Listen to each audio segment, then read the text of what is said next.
Molweni South Africa, ngingumntwana ndithi ngithethe lithuba ke ndithethe nani ngomcimbi odibene ke neVusisizwe Artist Supporters SA. Nawukhumbula ke into yokuba abantu bebendicelile besithi ke abantu Tata Maqabaza ingaske ube nayo indlela yokuba ungapromotheka iartist ngakumbi iartist zase-Eastern Cape. Nawukhumbula ke abantu bebevele kakhulu phaya kweza videos zam ku-TikTok ngakumbi ke kwi-comment apho ke besizama ukubonisa abantu khona iartist into yoba zithini indlela ezibalulekileyo zokuba abantu bazipromote. Yintoni ekumele uyenze xa uyi-artist ngakumbi ufuna umculo wakho ungene kwi-marketing. Sabacela ke abantu sathi ke sizawuyizama yonke le nto. Sizawuba nestudio ke injongo esizoba seMount Frere. Eso studio sistudio esizakwenza into yoba wena artist uze estudio then sikupromote ukuze umculo wakho sijikelezise kuzo zonke ii-platforms ze-social network.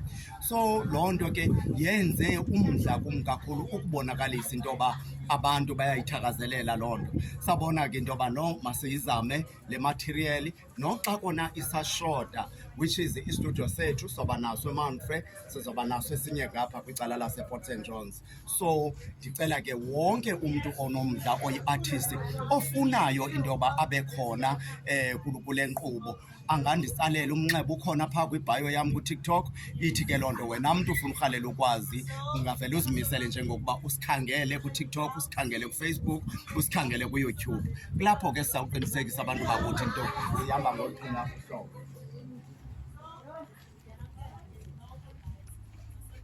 Kumnandi kakhulu ke ukuba abantu sikwazi ukuthetha nabo, abantu sikwazi ubaxelela ngokufanelekileyo kwenziwe. Ndithethile phaya ndathi kukhona ingoma yonyaka evelileyo, ndathi no umhlobo wenene wenze kakuhle apho. Ifuna ke ngokuthina sipheke amaqhawe wethu ukuze next time xa singenelelayo kunyaka ozayo sikwazi ukuphumelela. Abantu ke bakhalazile kakhulu bethi ngathi kukhona umtshotsha phantsi ozokwenzeka. Intle kakhulu laa nto. Siyabulela bantakwethu, ze niphinde ke nindijoyine kwakhona.